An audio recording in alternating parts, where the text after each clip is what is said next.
जाना है।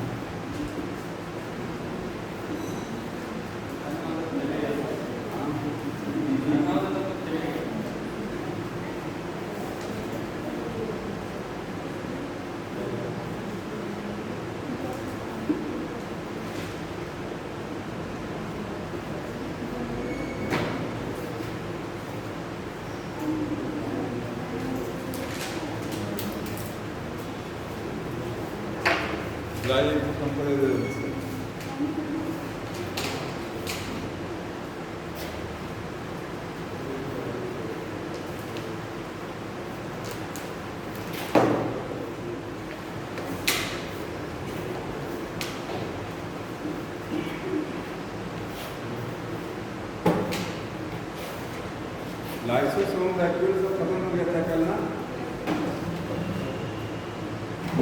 देखिए लाइसोसोम का एक फंक्शन मेटामॉर्फोसिस में भी होता है।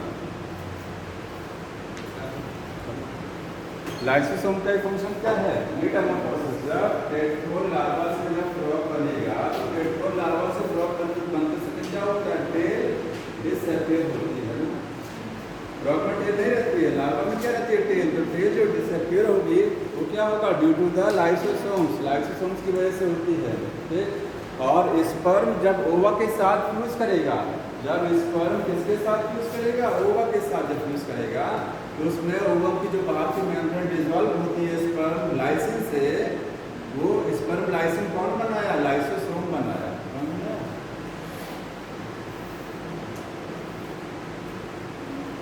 आगे है माइटोकॉन्ड्रिया। नेक्स्ट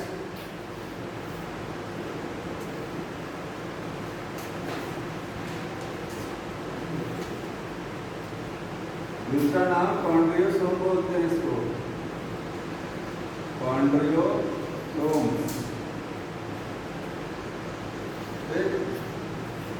यहाँ माइटोकॉन्ड्रिया में माइटो मीन्स क्या होता है? थ्रेड। और कॉन्ड्रिया मीन्स क्या होता है? बॉडी। ऐसी बॉडी जो थ्रेड लायक है तो क्या बोलते हैं? माइटोकॉन्ड्रिया। अगर इसको नाम को आप देखेंगे तो ये क्या है? माइटोस मीन्स क्या होता है? थ्रेड। ठीक है। माइटोकॉन्ड्रिया को सबसे पहले किसने डिस्कवर किया था? जो एक साइंटिस्ट थे, डिस्कवर्ड बाय कोलिकर। और कहाँ? In striated muscle of insect and striated muscles of insect. Insect की स्ट्राइटेड का मतलब जो वॉलेंट्री मसल्स होती हैं उसमें डिस्कवर किया था। ठीक है। अब इसका डिस्कवरी वगैरह इस पर इन्फॉर्मेशन नहीं होगा, लेकिन लिखा हुआ नहीं है। ठीक है। कोई जरूरी टर्म माइटोकॉन्ड्रिया किसी देना कोई ज़्यादा रखने की जरूरत नहीं है। माइटोकॉन्ड्रिया जो होते हैं इनकी स्ट्रक्चर कैसी होती है? स्ट्रक्चर देखिए वेरी करती है। स्ट्रक्चर अलग अलग, मतलब सेल्स में इनकी स्ट्रक्चर अलग अलग, ऑर्गेनिज्म में प्लांट एनिमल में इनकी स्ट्रक्चर क्या होती है? वेरी करती है। लेकिन जो जनरल स्ट्रक्चर होती है वो सॉसर शेप और सिलेंड्रिकल होती है। जनरल का मतलब मोस्ट कॉमन स्ट्रक्चर कौन सी होती है? सॉसर शेप और सिलेंड्रिकल। तो जो बुक में मेंशन है वही पढ़िए, सॉसर शेप या फिर क्या है? सिलेंड्रिकल। ठीक है। एक की शेप होती है। कौन है? इसका डायमीटर वगैरह भी लिखा है, पढ़ लेना, क्योंकि जो जिस चीज़ का डायमीटर और लेंथ बुक में मेंशन है वो आपको पता होना चाहिए। समझ में आ रहा है? तो यहाँ डायमीटर जो मेंशन किया गया, जो लेंथ मेंशन की गई है उसको आप टिक कर लीजिएगा, पढ़ लीजिएगा। अब देखिए आगे, माइटोकॉन्ड्रिया का जो नंबर है वो हर सेल में क्या है? वेरी करेगा। Number varies. नंबर क्या करता है? वेरी करता है। एंड ईच सेल, हर सेल में नंबर वेरी करेगा। ठीक है। प्लांट सेल में माइटोकॉन्ड्रिया का नंबर नेगेटिवली लो होगा, प्लांट में क्या होगा? लो होगा। और एनिमल सेल में इसके कंपैरिजन में क्या होंगे? ज़्यादा होंगे माइटोकॉन्ड्रिया। ऐसा क्यों होता है? क्योंकि animal cell are more active than plant cell. Plant cell comparison में क्या होती है? ज़्यादा एक्टिव होती हैं। अब एनिमल सेल में भी माइटोकॉन्ड्रिया का नंबर क्या है? हमारी बॉडी में जितनी सेल हैं उनमें सब में माइटोकॉन्ड्रिया का नंबर क्या होगा? ज़्यादा डिफर करेगा। जो सेल ज़्यादा एक्टिव होगी उसमें माइटोकॉन्ड्रिया ज़्यादा होंगे, जो कम एक्टिव होगी उसमें माइटोकॉन्ड्रिया क्या होंगे? कम होंगे। ठीक है। सबसे ज़्यादा माइटोकॉन्ड्रिया कहाँ होते हैं, हाईएस्ट नंबर कहाँ होता है, जो फ्लाइट मसल ऑफ किसकी होती हैं, बर्ड्स जो बर्ड्स होती हैं उनमें जो फ्लाइट मसल होती हैं, पंख मतलब पंख विंग्स के साथ जो मसल्स लगी होती हैं, बर्ड्स के जो विंग्स होते हैं उनके साथ जो मसल्स लगी होती हैं उसमें बहुत ज़्यादा अमाउंट में क्या होते हैं, माइटोकॉन्ड्रिया होते हैं। ठीक है, तो in flight muscles of in birds में हाईएस्ट होंगे। ठीक है,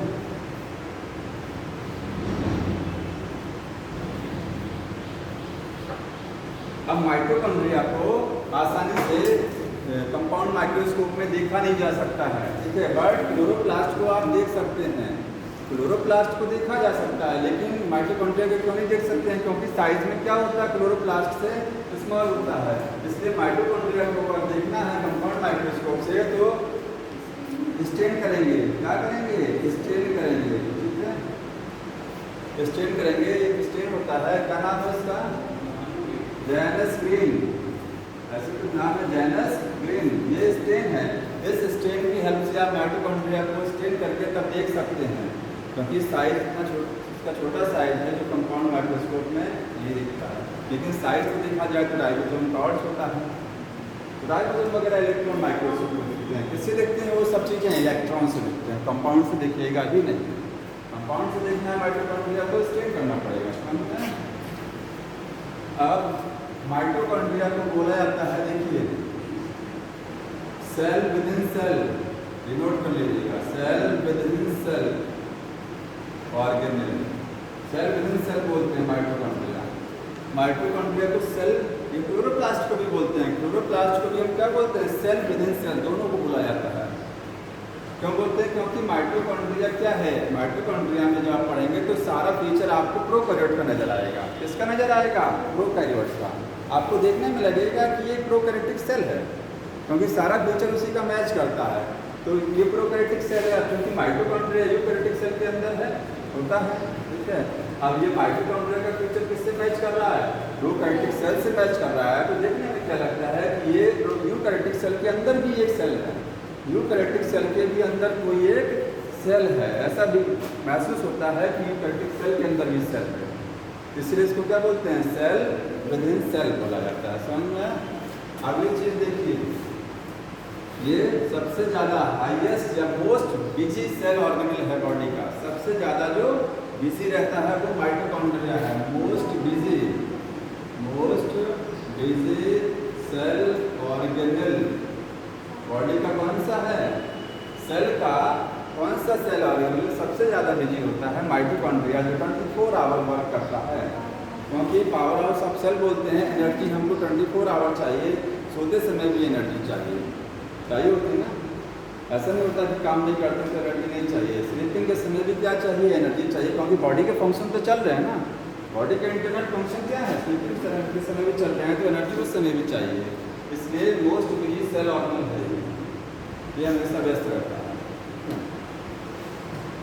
माइटोकॉन्ड्रिया की जो माइटोकॉन्ड्रिया सेल में कैसे बनता है, कैसे इसकी सिंथेसिस होती है। जैसे मान लीजिए एक सेल है यूकैरियोटिक सेल, इसमें एक माइटोकॉन्ड्रिया है।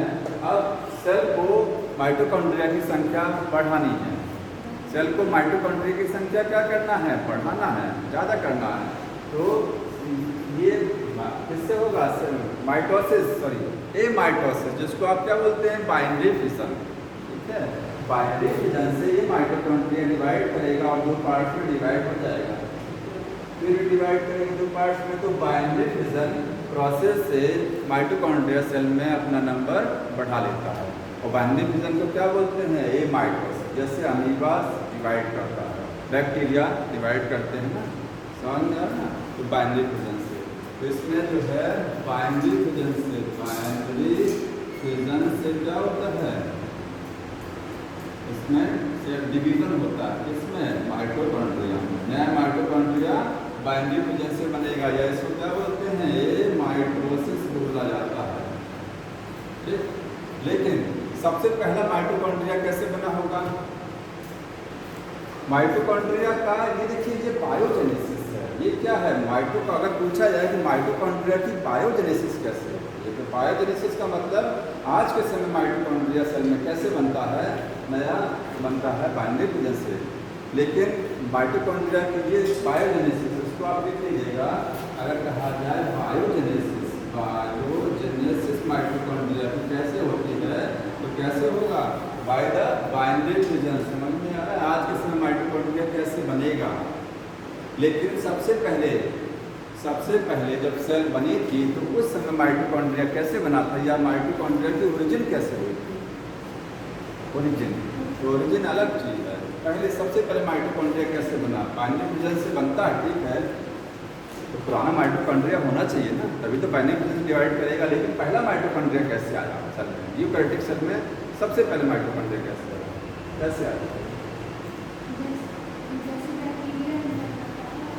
देखिए साइंटिस्ट ये मानते हैं कि जब यूकैरियोटिक सेल सबसे पहले बनी थी, उसके पहले क्या बना था, प्रोकैरियोटिक सेल, बाद में क्या बना, यूकैरियोटिक सेल।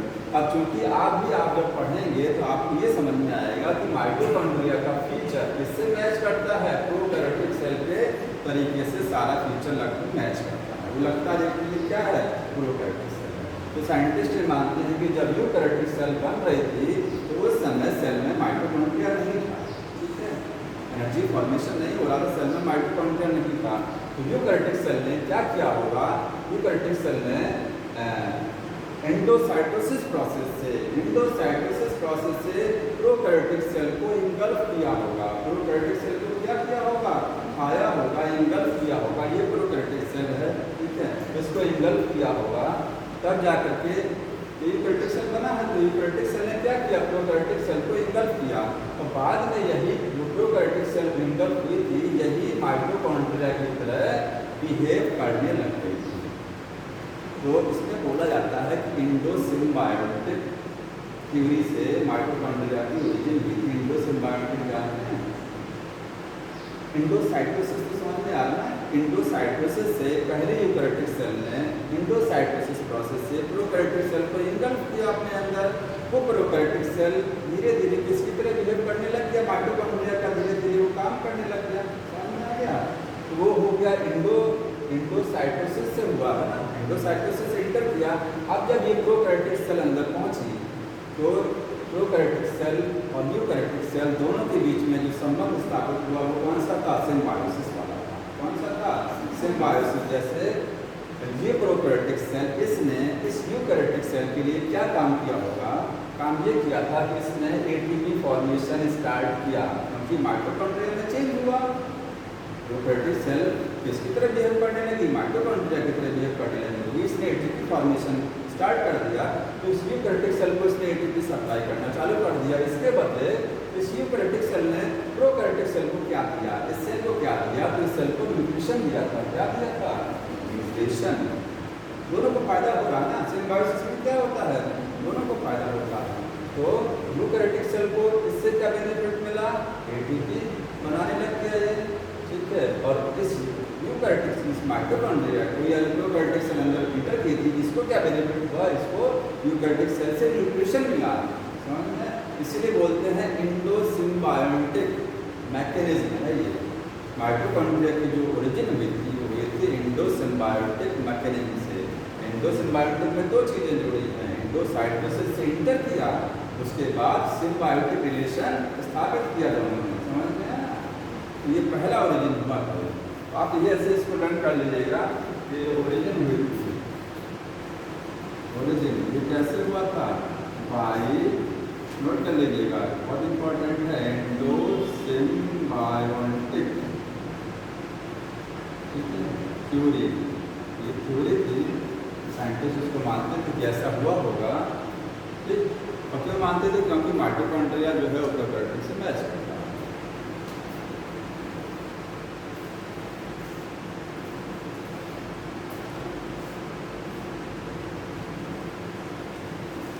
तो ओरिजिन अलग हो गया और बायोजेनेसिस अलग चीज है, समझ में आ रहा। अब इसका स्ट्रक्चर देख लेते हैं, माइटोकॉन्ड्रिया का स्ट्रक्चर कैसे होता है। देखिए माइटोकॉन्ड्रिया की शेप कुछ भी हो सकती है, देखिए स्पाइरल शेप में भी हो सकते हैं, रिबन लाइक भी हो सकते हैं माइटोकॉन्ड्रिया, समझ में, बहुत शेप में हो सकते हैं। इसके स्ट्रक्चर में ये डायग्राम देखिए इस तरीके से है। यहाँ पर आउटर मेम्ब्रेन हो गया, सबसे बाहर की मेम्ब्रेन को क्या बोलते हैं, ये है आउटर मेम्ब्रेन, आउटर मेम्ब्रेन, ठीक है। अंदर की जो मेम्ब्रेन होगी वो फोल्ड हो जाएगी and it will form the cristae, क्या बनाएगी वो, फोल्ड होकर के वो क्लिस्ट्री बनाएगी, ठीक है, ये बन गया क्लिस्ट्री। ये इनर मेम्ब्रेन है, कौन सा हो गया, इनर मेम्ब्रेन, ठीक है। और ये जो फिंगर लाइक प्रोजेक्शन बना है ये क्या है, ये है क्लिस्ट्री, ये सब पढ़े हुए हैं। इस क्लिस्ट्री पर क्या लगा होता है, F1 पार्टिकल लगा होता है, ठीक है। यहाँ पर भी होगा, ऐसा नहीं क्लिस्ट्री पर ही होता है, F1 पार्टिकल पूरे इनर मेम्ब्रेन पर लगा होगा, होल इनर मेम्ब्रेन, यहाँ पर भी और यहाँ पर भी, तो ऐसे पूरे में लगा होता है F1 पार्टिकल। तो ये क्या हुआ, ये है F1 पार्टिकल, इसी का दूसरा नाम ऑक्सीसोम्स, क्या बोलते हैं, ऑक्सीसोम्स बोलते हैं, या फिर F1 पार्टिकल बोलते हैं। पर F1 लिखा फर्नांडिस पार्टिकल, क्या बोलते हैं, फर्नांडिस पार्टिकल, साइंटिस्ट के नाम पर फर्नांडिस पार्टिकल बोला जाता है, ठीक, क्यों क्या, तो आउटर मेम्ब्रेन, इनर मेम्ब्रेन। अब देखिए दोनों को थोड़ा सा समझ लीजिए कि आउटर और इनर में क्या डिफरेंस होता है, नोट कर लीजिएगा। जो आउटर मेम्ब्रेन होती है, आउटर मेम्ब्रेन पार्ट में पहला पार्ट क्या हुआ, आउटर मेम्ब्रेन हुआ, ठीक है, और दूसरा क्या है, इनर मेम्ब्रेन। यहाँ पर लिख दे रहे हैं इनर मेम्ब्रेन, दोनों में डिफरेंस है, डिफरेंस आपको पता होना चाहिए। आउटर मेम्ब्रेन में क्योंकि मेम्ब्रेन है तो जानते हैं, सेल मेम्ब्रेन में जो प्रोटीन्स लगी होती हैं, कोरिन्स बताया है आपको, कोरिन्स बताया है ना, कि जो सेल मेम्ब्रेन जब पढ़ा रहे थे आपको तो बताया था, सेल मेम्ब्रेन में कुछ प्रोटीन बाहर लगी होती है, ये लिपिड बाइलेयर है, क्या है ये, लिपिड की दो लेयर है, ठीक है। कुछ प्रोटीन एक्सट्रिंसिक होती हैं, कुछ क्या होती है, इंट्रिंसिक होती है। इंट्रिंसिक में भी आपको बताया था कि कैरियर प्रोटीन और चैनल प्रोटीन, तो जो चैनल प्रोटीन होता है, चैनल प्रोटीन, उसी को क्या बोलते हैं, पोरिन्स बोला जाता है, because that contain the pores. Channel protein में अंदर क्या होता है, स्पेस होता है, ठीक है, और उस प्रोटीन को क्या बोलते हैं, पोरिन्स। तो आज ये जो आउटर मेम्ब्रेन है इसमें पोरिन्स ज़्यादा लगे होते हैं, इसमें ऐसे प्रोटीन ज़्यादा लगे होते हैं जो मॉलिक्यूल को डायरेक्टली क्या कर सकती हैं, ट्रांसफर करा देती हैं। आउटर मेम्ब्रेन में पोरिन्स ज़्यादा है, तो डिफरेंस दोनों में ये हो गया कि आउटर मेम्ब्रेन में क्या है, पोरिन्स ज़्यादा है, मोर है, ठीक है। तो जब पोरिन्स ज़्यादा होंगे इसमें पोरिन्स क्या होंगे, लेस होंगे, ठीक है, पोरिन्स की संख्या कम होगी। तो ये बस क्वेश्चन यही आता है कि दोनों में परमेबल कौन ज़्यादा होता है, आउटर मेम्ब्रेन मोर परमेबल है कि इनर मेम्ब्रेन, तो आउटर मेम्ब्रेन ज़्यादा परमेबल होती है, इसकी परमेबिलिटी ज़्यादा है। क्यों ज़्यादा है, क्योंकि इसमें प्रोटीन्स ज़्यादा लगी हुई हैं। इनर मेम्ब्रेन में परमेबिलिटी कम है, इसमें प्रोटीन्स कम है, समझ में। ये इसका अगर मेंशन हो तो अंडरलाइन कर लीजिएगा, कहीं मेंशन है इसमें।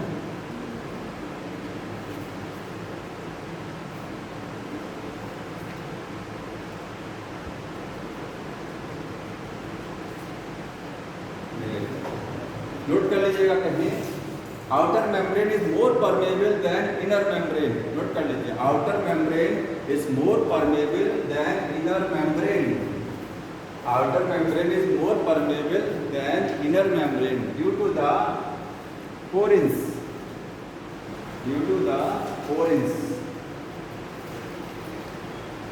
तो इसकी परमेबिलिटी ज़्यादा होती है। अभी इनर मेम्ब्रेन हो गया, ये क्या हो गया, आउटर हो गया, ठीक है।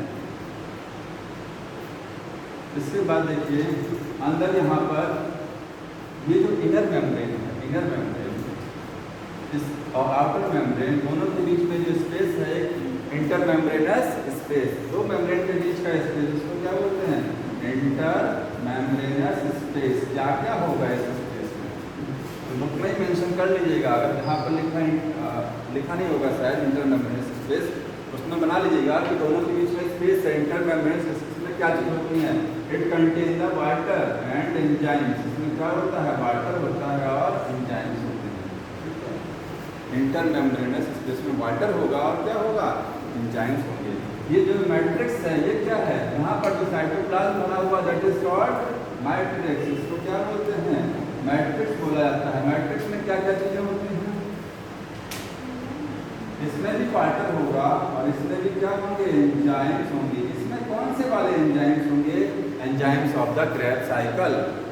कौन सा एंजाइम होता है, क्रेब्स साइकिल। तो यहाँ पर लिख लीजिएगा मैट्रिक्स, जहाँ लिखा होगा वर्ड वहाँ एरो लिखिएगा वाटर एंड एंजाइम्स। एंजाइम्स लिखिएगा एंजाइम्स ऑफ क्रेब्स साइकिल। कौन से एंजाइम, क्रेब्स साइकिल वाला एंजाइम, क्योंकि माइटोकॉन्ड्रिया में तो क्रेब्स साइकिल चलती है, ठीक है।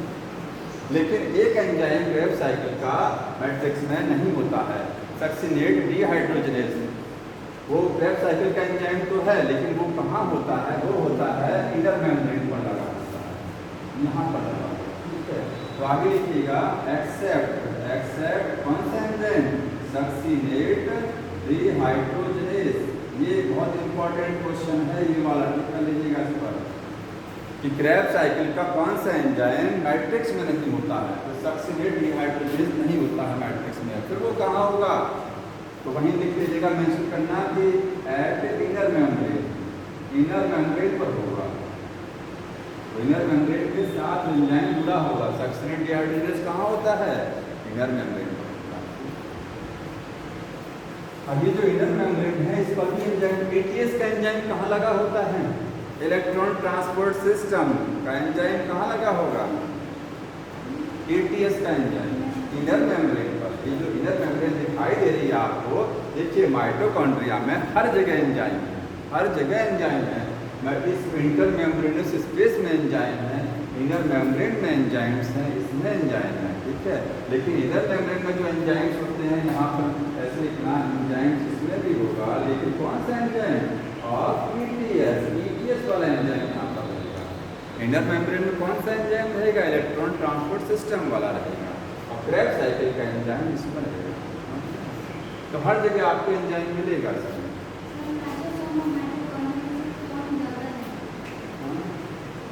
देखिए अलग अलग है, एंजाइम ज़्यादा कहाँ होता है, तो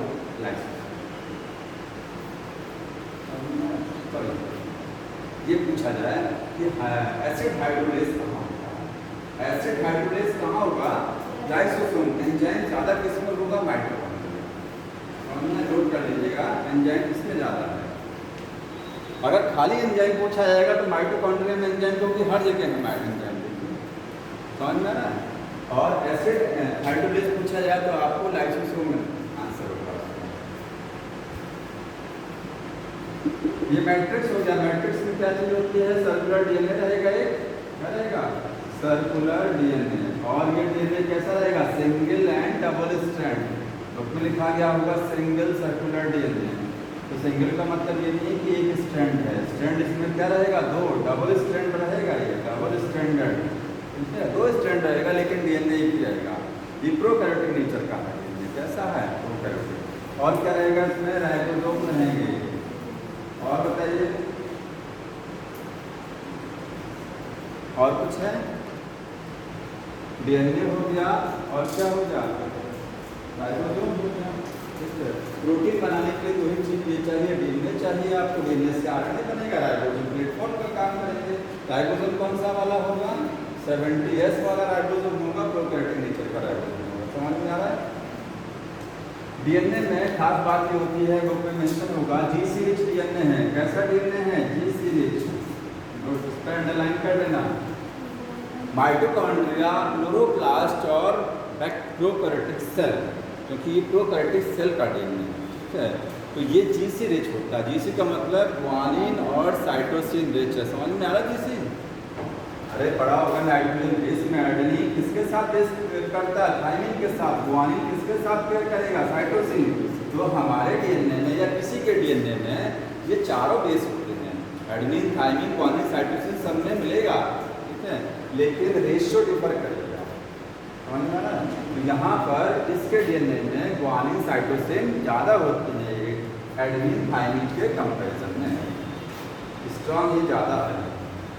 जो चीज़, जो ऑर्गेनिज्म हाई टेम्परेचर पर रहता है उसमें जीसी कंटेंट ज़्यादा होता है उसके डीएनए में, क्योंकि जीसी रिच रहेगा तो डीएनए की स्टेबिलिटी क्या रहेगी, ज़्यादा रहेगी। डीएनए को ये हाईली स्टेबल भी बनाता है डीएनए। समझ में आ रहा है।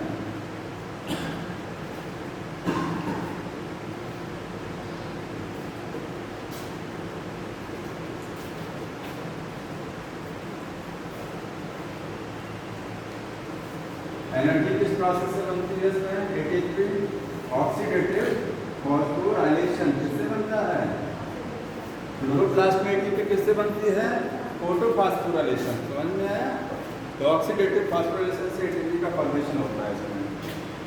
और ये जो आपको क्रिस्टल क्यों होता है, ये क्रिस्टल क्यों बना जाता है? माइटोकॉन्ड्रिया के सरफेस एरिया को बढ़ाने के लिए, ताकि जितना ज़्यादा सरफेस एरिया रहेगा मेम्ब्रेन का उतना ही ज़्यादा ये ऑक्सीसोम अटैच होगा। तो ज़्यादा एटीपी को बनाने के लिए ये इनर मेम्ब्रेन फोल्ड हो जाती है ताकि ज़्यादा ऑक्सीसोम अटैच हो जाए। ऑक्सीसोम का जो कौन सा पार्ट मेम्ब्रेन के साथ जुड़ा होता है? अगर ये इनर मेम्ब्रेन है ये वाली, तो ये ऑक्सीसोम है। ऑक्सीसोम इस तरीके का होता है, ये F1 है और ये क्या है? F0। ये F0 पार्ट देखिए ये है। आपको ये जो रैकेट लाइक स्ट्रक्चर दिखाई दे रहा है, ये रैकेट लाइक स्ट्रक्चर जब इनर मेम्ब्रेन, ये पूरा इनर मेम्ब्रेन है, इसमें तो मेम्ब्रेन नहीं है, पूरा क्या है? ये इनर मेम्ब्रेन। इनर मेम्ब्रेन पर अटैच होगा इसका, ये क्या हो गया? लास्ट पार्ट F0 और ये क्या हो गया? F1। ये क्या हो गया? स्टॉप। इसको क्या बोलते हैं? स्टॉप बोला जाता है। कौन क्या? तो इसको F0 F1 पार्टिकल्स भी बोला जाता है, पूरा F0 F1 पार्टिकल्स या ऑक्सीसोम्स।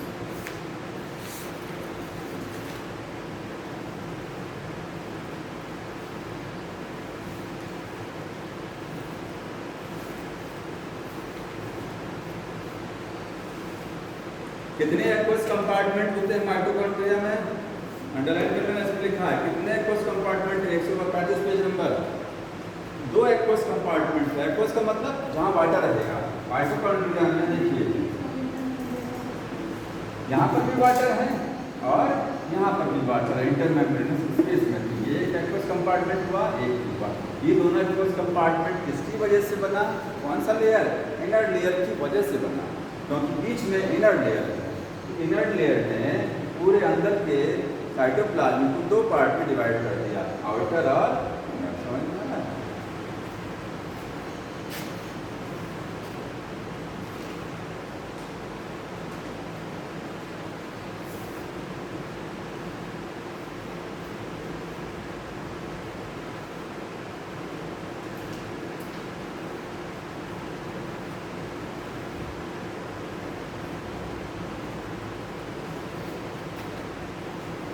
माइटोकॉन्ड्रिया का फंक्शन क्या होता है? फंक्शन एटीपी बनाना। और क्या फंक्शन है? सही।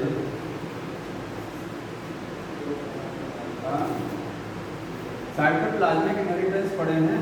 साइटोप्लाज्मिक इनहेरिटेंस एक वर्ड होता है, साइटोप्लाज्मिक इनहेरिटेंस। साइटोप्लाज्मिक इनहेरिटेंस ये क्या है? जब इनहेरिटेंस में कौन सा डीएनए इन्वॉल्व होता है? सेल का मेन डीएनए तो है न्यूक्लियस के अंदर है, लेकिन माइटोकॉन्ड्रिया क्लोरोप्लास्ट के अंदर अपना खुद का डीएनए है और डीएनए है। ठीक है। अब चूंकि माइटोकॉन्ड्रिया या क्लोरोप्लास्ट सेल के साइटोप्लाज्म में होते हैं, कहाँ होते हैं? सेल के साइटोप्लाज्म में।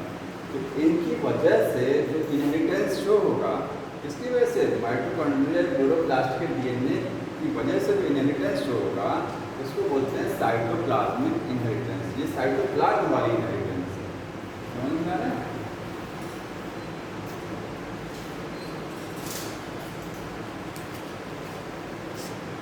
नहीं समझ आया? नहीं समझ में? कैसे होता है ये? फीमेल में ओवम होता है स्पर्म जब आएगा तो स्पर्म जो है अपना न्यूक्लियस डोनेट करता है, पता है ना? केवल न्यूक्लियस देगा, लेकिन ओवम का सारा पार्ट, ओवम में क्या क्या चीज़ें न्यूक्लियस है, माइटोकॉन्ड्रिया भी तो है, ओवम में नहीं है। इस ओवम में क्या है? माइटोकॉन्ड्रिया भी है। इसी ओवम से जब ये स्पर्म फर्टिलाइज करेगा तो स्पर्म अपना न्यूक्लियस दे देगा। ओवम में न्यूक्लियस है पहले से, ठीक है। तो बोलते हैं 23 क्रोमोसोम यहाँ से आए, 23 क्रोमोसोम ओवम के न्यूक्लियस में खुद हैं, 46 हो गया। जायगोट जब बनेगा, जायगोट क्या है? ओवम से ही जायगोट बना है। तो ओवम में भी माइटोकॉन्ड्रिया होगा। ये माइटोकॉन्ड्रिया कहाँ से आया? मदर से आया तो नहीं आया था। ये माइटोकॉन्ड्रिया मदर से आया। तो हमसे ओवम किससे मिला? मदर से मिला। तो जो हम लोगों की बॉडी बनी है जायगोट से बनी है, और जायगोट में जो माइटोकॉन्ड्रिया आया वो कहाँ से आया? इससे आया ना, ओवम से आया हुआ है। ओवम का माइटोकॉन्ड्रिया इनहेरिटेंस में इन्वॉल्व हो रहा है कि नहीं हो रहा है? तो उसके पास भी तो माइटोकॉन्ड्रिया के पास भी तो एक डीएनए है, उस पर भी कुछ जीन लगा होगा। ओवम के जो माइटोकॉन्ड्रिया है उसमें डीएनए, उसमें भी कुछ जीन होगा। तो वो जीन कुछ करेक्ट, वो जीन आगे क्या हो गया, ट्रांसफर हो गया, क्योंकि माइटोकॉन्ड्रिया जाइगोट में ट्रांसफर हो गया। यही है साइटोप्लाज्मिक इनहेरिटेंस। साइटोप्लाज्म की वजह से जो इनहेरिटेंस होती है, और चूंकि माइटोकॉन्ड्रिया कहाँ है, साइटोप्लाज्म में होता है, इसीलिए साइटोप्लाज्मिक इनहेरिटेंस होता है। तो नोट कर लेना वहीं, mitochondria also helps in cytoplasmic inheritance. वहीं नीचे लाइन पढ़ा लीजिएगा, फंक्शन तो जानते हैं, एटीपी फॉर्मेशन हुआ, साइटोप्लाज्मिक इनहेरिटेंस में भी हेल्प करता है।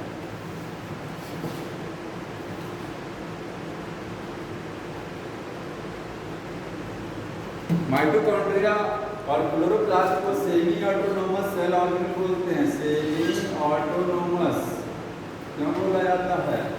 सेमी ऑटोनोमस सेल ऑर्गेनल क्यों बोलते हैं? दोनों को बोला जाता है क्योंकि देखिए माइटोकॉन्ड्रिया और क्लोरोप्लास्ट, इनके अंदर खुद अपना डीएनए है। क्या है? ओन डीएनए है। तो प्रोटीन बनाने के लिए क्या चाहिए? डीएनए चाहिए और राइबोसोम चाहिए। दोनों चीज़ें मौजूद है माइटोकॉन्ड्रिया में, दोनों चीज़ें हैं ना, डीएनए भी है और क्या है, राइबोसोम भी है। तो माइटोकॉन्ड्रिया अपनी कुछ प्रोटीन, सारा नहीं, मैक्सिमम माइटोकॉन्ड्रिया में जितना एंजाइम है, एंजाइम क्या होता है? प्रोटीन होता है ना। All enzymes are protein but all proteins are not enzymes. तो माइटोकॉन्ड्रिया में क्या है? प्रोटीन है, एंजाइम्स की फॉर्म में, एंजाइम की प्रोटीन है। ये एंजाइम कहाँ से बन के आए हैं? ये एंजाइम डीएनए से बन के आए हैं। कहाँ से आते हैं ज़्यादातर? मेन डीएनए तो न्यूक्लियस के अंदर है, लेकिन ये कुछ एंजाइम अपना खुद बनाएगा। क्यों बनाएगा? क्योंकि इसके पास भी डीएनए है, इसके पास भी राइबोसोम है। तो दोनों चीज़ें चाहिए प्रोटीन बनाने के लिए। तो सब प्रोटीन की सिंथेसिस खुद करेगा। इसलिए क्या, सेमी का मतलब क्या होता है? पार्शियल। ऑटोनोमस का मतलब क्या होता है? सेल्फ। खुद बनाएगा लेकिन पूरा नहीं, फुल्ली ऑटोनोमस नहीं है, सेमी है। ये कुछ प्रोटीन बनाएगा। वहीं बढ़ा लीजिएगा इसको। माइटोकॉन्ड्रिया सेमी ऑटोनोमस क्यों बोलते हैं? बिकॉज सिंथेसाइज सम, और नहीं, ज़्यादातर तो डीएनए से बन जाता है। Synthesise some of its own protein, कुछ प्रोटीन बनाएगा। Synthesise some of own protein, some protein. बाकी कहाँ से आएगा? बाकी मेन डीएनए से आएगा। कुछ प्रोटीन्स को खुद बनाएगा। यही क्लोरोप्लास्ट में भी होता है।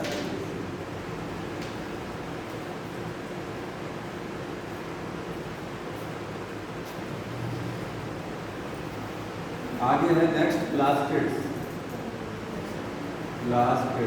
प्लास्टिड्स कहाँ होते हैं? They present in the, they are the cell organelle that is, क्या होता है ये? Bigger in size than mitochondria. Mitochondria से बड़े साइज के होते हैं, ठीक है। और कहाँ प्रेजेंट होते हैं? Plant cells. प्लांट सेल में ये प्लास्टिड्स। प्लास्टिड्स के टाइप होते हैं। कौन सा प्लास्टिड्स? अब देखिए प्लास्टिड में जो टाइप किया गया है, क्रोमोप्लास्ट, क्रोमोप्लास्ट, दूसरा क्या है? Chloroplast, chloroplast, third is the leucoplast, ठीक है, लीकोप्लास्ट। ये तीन टाइप जो बनाए गए हैं। ये क्वेश्चन आता है कि ये प्लास्टिड को कैटेगराइज किया गया है किसके बेसिस पर? On the basis of pigment. कैसा पिगमेंट है इसमें, कैसा कलर है इसमें, समझ में? कौन सा पिगमेंट इसके अंदर है कि क्लोरोप्लास्ट में कौन सा है, क्लोरोप्लास्ट कौन सा है। तो यहाँ अंडरलाइन बुक में कर लेना, लिखा हुआ है on the basis of pigment, on the basis of type of pigment. कौन सा पिगमेंट किसमें मौजूद है, ठीक है, और किसमें नहीं है, किसमें प्रेजेंट है, किसमें एब्सेंट है। क्रोमोप्लास्ट जो होता है ये क्या है? इसमें पिगमेंट प्रेजेंट होगा ना, कौन सा? कैरोटीनॉइड्स। और कौन सा होगा? ज़ैंथोफिल्स, ठीक है, ज़ैंथोफिल्स। ये सब क्या है? फैट सॉल्युबल पिगमेंट है, लिपिड सॉल्युबल है, समझ में आया? तो इसमें जो पिगमेंट होते हैं उनके नाम, काम क्या होता है इन पिगमेंट्स का? They provide colour. प्लांट की बॉडी में क्रोमोप्लास्ट कहाँ रहेगा? प्लांट की बॉडी का जो पार्ट कलर्ड रहेगा, ग्रीन कलर को छोड़ करके, ग्रीन कलर वाले में क्या रहेगा? क्लोरोप्लास्ट रहेगा।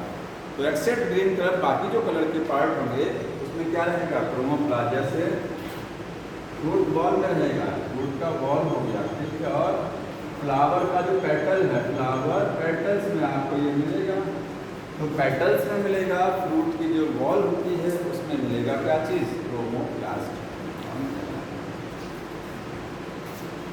क्लोरोप्लास्ट कभी डिटेल स्टडी पढ़ना है। कैसा कलर, ग्रीन कलर। पिगमेंट कौन सा, क्लोरोफिल। कौन सा पिगमेंट, ल्यूकोप्लास्ट। ल्यूकोप्लास्ट ऐसे जगह मिलेगा जहां सनलाइट इंटर नहीं करती, और ये वाइट कलर के या कलरलेस होते हैं। कैसा कलर होता है, या तो वाइट कलर होगा या फिर कलरलेस, मतलब पानी वाला कलर। तो जहाँ लाइट, प्लांट के जिस पार्ट में लाइट नहीं जाएगा उस पार्ट में क्या रहेगा, ल्यूकोप्लास्ट रहेगा। जैसे अंडरग्राउंड पार्ट जो प्लांट के होते हैं, अंडरग्राउंड का मतलब रूट हुआ। कभी कभी स्टेम भी अंडरग्राउंड होता है, जैसे पोटैटो स्टेम है वो भी अंडरग्राउंड होता है कभी कभी, उसमें भी क्या रहेगा, ल्यूकोप्लास्ट रहेगा। समझ में आया? तो ये अंडरग्राउंड पार्ट में रहेंगे, अंडरग्राउंड पार्ट में जनरली। ये आपको फ्लावर बर्ड्स में भी नजर आएगा, ठीक है। मतलब तो ल्यूकोप्लास्ट को आप सबका फंक्शन जान लीजिए। ये क्या करता है, कलर प्रोवाइड कराएगा, ठीक है। क्या करेगा, ये कलर देगा, मतलब प्लांट के उस पर्टिकुलर पार्ट को कलर देगा। फ्रूट को कलर देगा और पेटल्स को, पेटल को कलर देगा तो उसका एक फायदा मिलेगा, क्या चीज़, पॉलिनेशन होगा। भाई पेटल्स जब कलर रहती है तो बेनिफिट क्या है, पॉलिनेशन होता है उससे ना। तो ये इसका कलर हो गया। क्रोमोप्लास्ट का फंक्शन क्या हुआ, फोटोसिंथेसिस। इसका काम क्या है, ये फोटोसिंथेसिस करेगा। सबका तीनों प्लास्टिक का वर्क अलग अलग है। ये कलर प्रोवाइड कराएगा, ये फोटोसिंथेसिस में देखिए ग्रीन क्लोरोफिल के साथ कैरोटीनॉइड बाकी सब रहेंगे इसमें, खाली ये नहीं रहेगा और भी रहेगा, ठीक है। और ल्यूकोप्लास्ट क्या करेगा, स्टोर द फूड, ये फूड को स्टोर करेगा। समझ में, तीनों का फंक्शन अलग अलग है। ये फूड को स्टोर करेगा, फोटोसिंथेसिस, और वो कलर प्रोवाइड करेगा। समझ में। अब ल्यूकोप्लास्ट में कैटेगरी होती है, कौन सा कैटेगरी, 3 टाइप्स हैं इसके, एमाइलोप्लास्ट, एमाइलोप्लास्ट, ठीक है। दूसरा क्या है, एल्यूरोप्लास्ट, एल्यूरोप्लास्ट, एंड थर्ड क्या है, हाँ, इलियोप्लास्ट, इलियोप्लास्ट, ठीक है। ये 3 अलग अलग क्यों डिवाइड किया गया है, on the basis of type of the food store, किस तरीके का फूड स्टोर करना है। सब फूड स्टोर करेंगे लेकिन सब अलग। ये कार्बोहाइड्रेट को स्टोर करेगा, कार्बोहाइड्रेट। एमाइलो का मतलब क्या होता है, एमाइलेज एंजाइम क्या करता है, कार्बोहाइड्रेट को डाइजेस्ट कराता है। तो एमाइलो का मतलब कार्बोहाइड्रेट से रिलेटेड है। एल्यूरोप्लास्ट ये प्रोटीन को स्टोर करेगा। ये आपको कहाँ मिलेगा, जो सीड होता है ना, सीड में एल्यूरोन लेयर होती है ना, जो फ्रूट, सॉरी जैसे जो फ्रूट है, मेज का फ्रूट, मेज ऑलरेडी क्या है, एक फ्रूट हो गया, वीट हो गया फ्रूट। तो वीट और मेज में एल्यूरोन लेयर होती है, एंडोस्पर्म के चारों तरफ होती है, वहाँ मिलेगा एल्यूरोन लेयर। और एलियोप्लास्ट ये ऑयल या फैट को स्टोर करेगा, फैट या ऑयल। तो ये हो गया 3 टाइप का प्लास्ट। यहाँ टिक कर लीजिएगा कि जो कैरोटीनॉइड्स हैं, जंतुफिल है, ये फैट सॉल्युबल है, ये डॉक्यूमेंटेशन है, इस पर अंडरलाइन कर लेना। देखिए लिखा है फैट सॉल्युबल कैरोटीनॉइड्स पिगमेंट। ये जो क्रोमोप्लास्ट में जो पिगमेंट्स हैं कैरोटीनॉइड, और ये क्या होते हैं, फैट सॉल्युबल।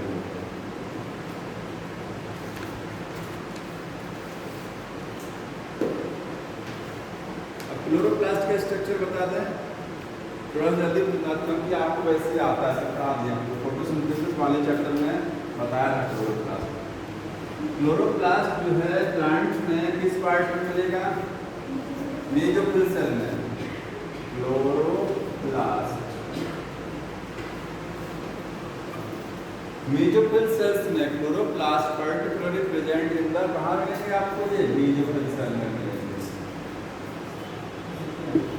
एक सेल में, एक मेसोफिल सेल में कितना क्लोरोप्लास्ट होगा, लगभग 20 to 40 लिखा हुआ है इसमें डाटा कुछ, ठीक है।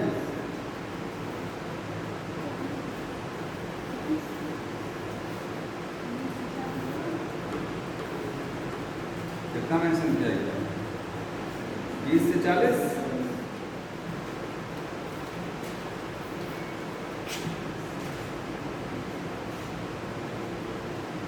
20 to 40, ठीक है, 20 से 40 क्लोरोप्लास्ट होगा एक न्यूक्लियोफिल सेल में, लेकिन कुछ में एक ही रहता है, जैसे क्लेमाइडोमोनास एल्गी है, उसमें सिंगल क्लोरोप्लास्ट रहेगा।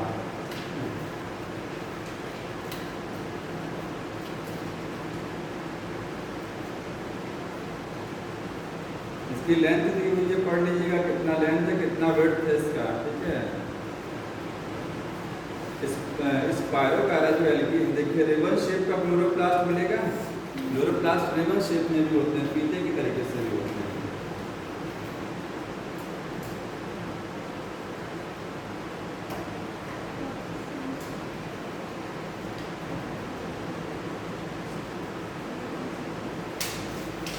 अब इसको क्लोरोप्लास्ट का स्ट्रक्चर देखिए, सब जानते हैं, इसको मैंने आपको बता दिया है। क्लोरोप्लास्ट क्या है, डबल मेम्ब्रेन बॉन्ड स्ट्रक्चर हो गया, ठीक है, डबल मेम्ब्रेन बॉन्ड स्ट्रक्चर है। Outer membrane, inner membrane, inner अंदर नाल, इसके साइटोप्लाज्म को क्या बोलेंगे, उसको मैट्रिक्स बोलते थे। ये क्या रहेगा, स्ट्रोमा रहेगा, ठीक है। इसमें इस तरीके से थाइलेकोइड मेम्ब्रेन रहेगी, थाइलेकोइड मेम्ब्रेन का बंडल को क्या बोलेंगे, ग्रेनम बोला जाएगा। और ये एक ग्रेनम ये हो गया, ठीक है। और ग्रेनम आपस में स्ट्रोमा लाइन से कनेक्ट रहेगा। एक इसके बाद यहाँ डीएनए रहेगा, राइबोसोम रहेंगे, ऑयल या फैट रहेगा, ऑयल या फैट रहता है, ठीक है। समझ में आ रहा है। एक चीज और देखिए, पायरिनॉइड एक वर्ड होता है, पायरिनॉइड क्या होता है, पायरिनॉइड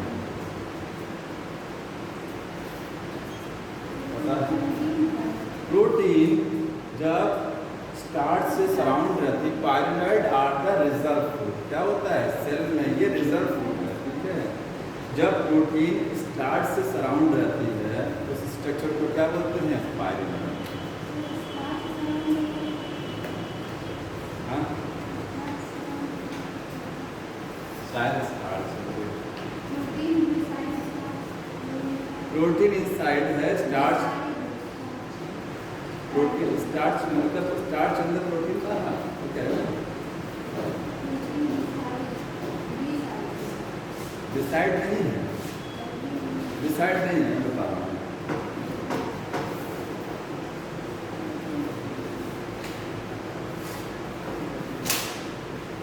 होता दोनों है, डिसाइड नहीं है। टर्म खोजिए कहीं, आप बुक में देखिए, डिसाइड नहीं होगा स्टार्ट में, खोज के बताइए कहीं लिखा हो।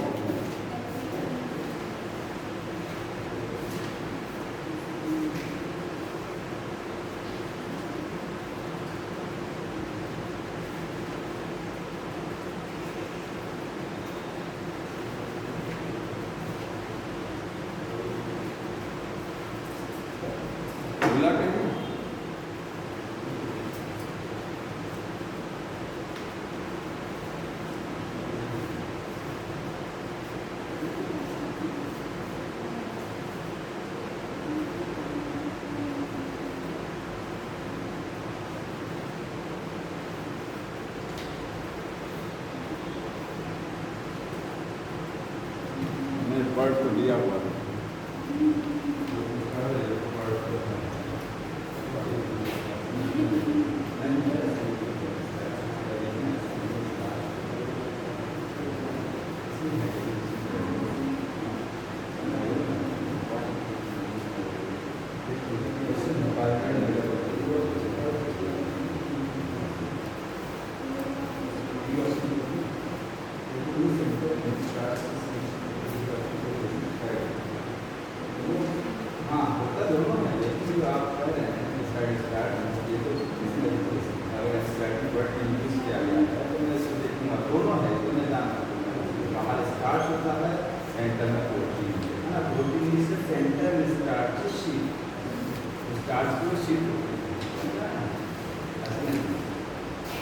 प्रेजेंट दोनों है। क्लोरोप्लास्ट में पायरिनॉइड्स प्रेजेंट होते हैं कुछ सेल में, कुछ हल्के ऐसे होते हैं जैसे ग्रीन है, उसका क्या है, नहीं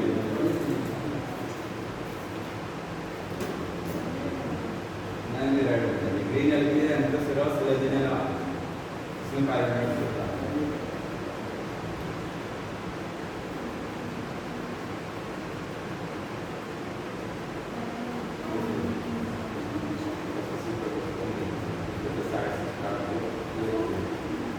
सही तो है, आपको समझने की दिक्कत होगी ना। बिसाइड का मतलब क्या है, उसके अतिरिक्त, इंस्टीड ऑफ नहीं लिखा गया है ना, अगर वो लिखता है इंस्टीड ऑफ स्टार्च, बिसाइड का उसके अतिरिक्त मतलब वो है स्टार्च है, स्टार्च के अलावा प्रोटीन भी है ना। बिसाइड का सेंस यहाँ ये इंस्टीड वर्ड नहीं उसके आगे, इंस्टीड का मतलब उसके बजाय, स्टार्च के बजाय क्या होगा, प्रोटीन अगर है तो इंस्टीड ऑफ लिखा जाता है, इसलिए कहाँ बिसाइड, वो सही है, समझ में गलत नहीं, वो लाइन भी सही है, दोनों चीजें होती हैं। तो आपको बताया दोनों, हाँ इतना याद रखिए कि सेंटर में उसको नोट करना है, सेंटर में प्रोटीन है और बाहर स्टार्च है, ये रिजर्व होता है, समझ में आया।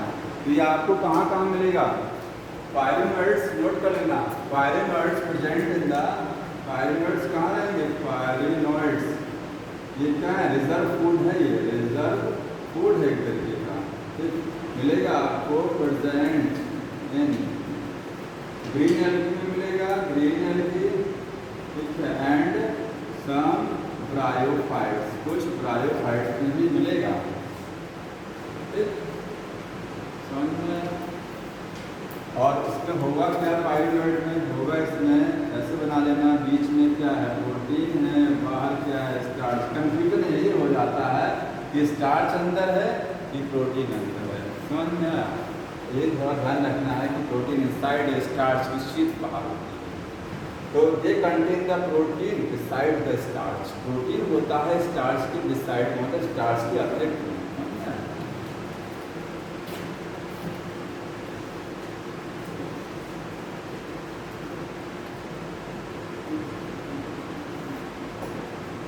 बाकी चीज़ें वही दी है इसमें, जो माइटोकॉन्ड्रिया के तरीके से आप जो पढ़ते हैं कि सर्कुलर डीएनए है, राइबोसोम 70S का है, ठीक है, और इसकी ओरिजिन कैसे हुई, इंडोसिम्बायोटिक, उससे उसका जैसे हुआ था वैसे इसका ओरिजिन हुआ है, वो बायोसिंथेसिस कैसे थी, बाइंडरी रीजन से होता था, इसकी बायोसिंथेसिस कैसे होती थी, बायोसिंथेसिस से होती थी, सब वही चीज़ें इसमें लगभग है। ये भी सेमी ऑटोनोमस है, माइटोकॉन्ड्रिया भी क्या है,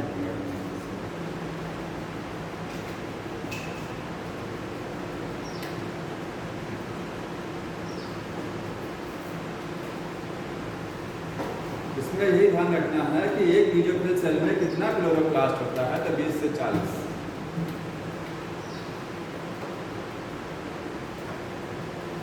राइबोसोम बता दिया था, साइटोस्केलेटन जल्दी से मैं नहीं, थोड़ा सा अगली बार सीलिया और फ्लैजेला बताना।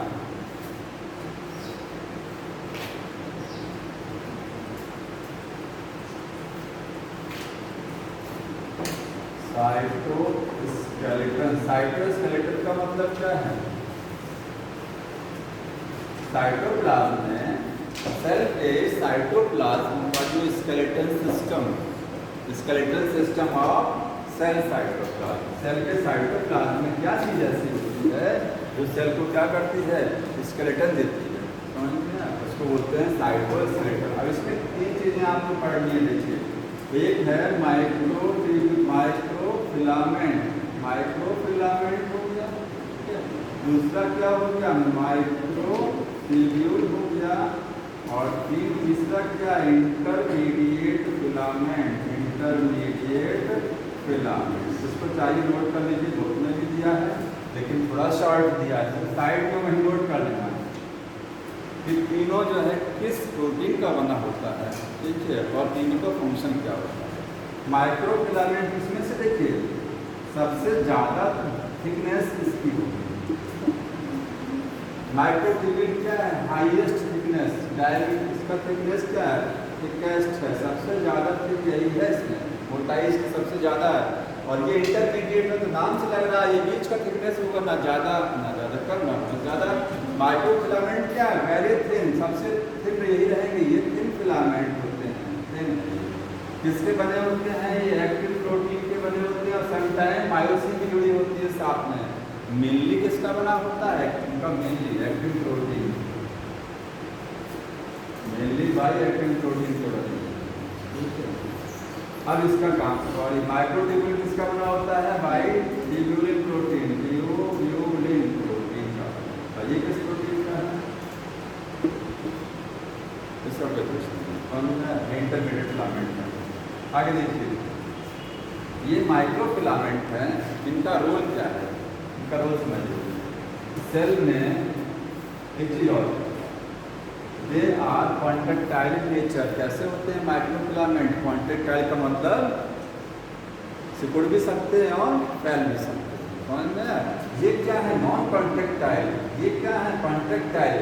लिख लीजिएगा, ये कॉन्ट्रेक्टाइल नेचर है। कॉन्ट्रेक्टाइल, इसके जो फिलामेंट हैं वो कॉन्ट्रेक्टाइल नेचर के होते हैं, कॉन्ट्रेक्टाइल नेचर है इसकी। और ये क्या microtubule? Non contractile. Non contractile, इसमें जो है एक्सपेंशन और कॉन्ट्रैक्शन नहीं होगा, ठीक। और ये क्या है? कॉन्ट्रेक्टाइल नेचर के हैं, कॉन्ट्रेक्टाइल नेचर है।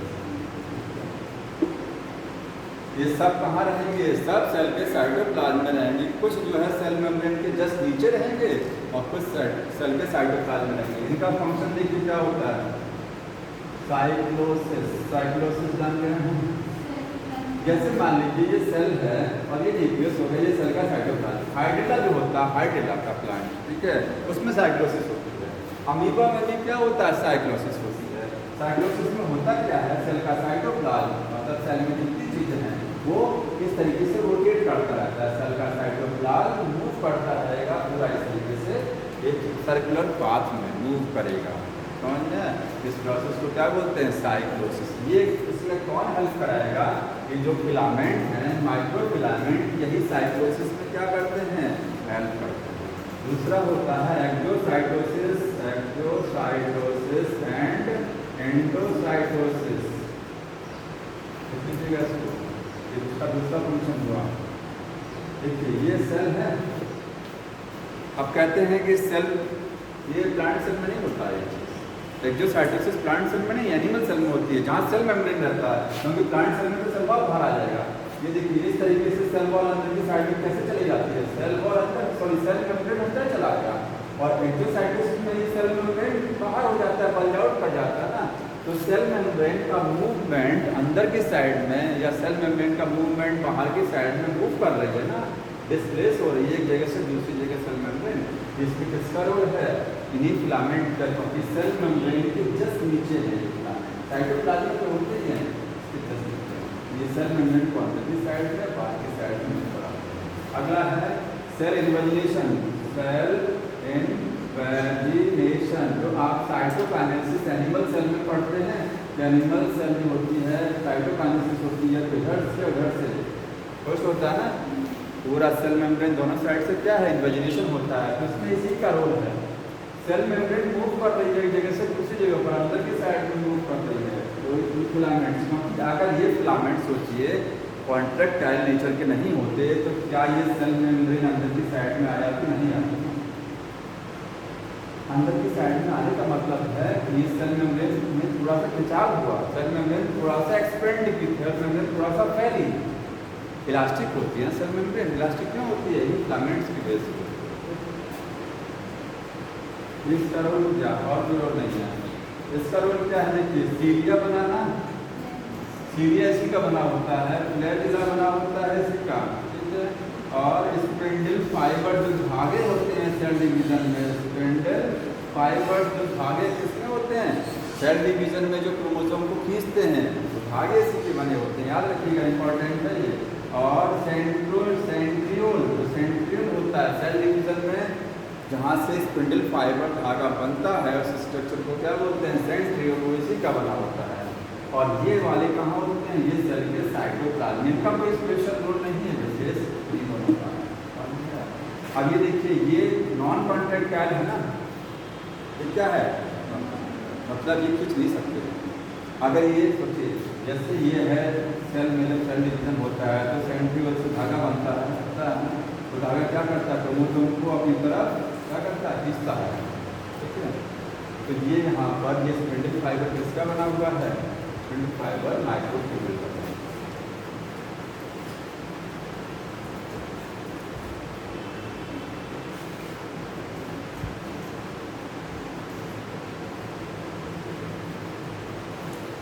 अगली बात सीरिया और फ्लैजिला बताना है।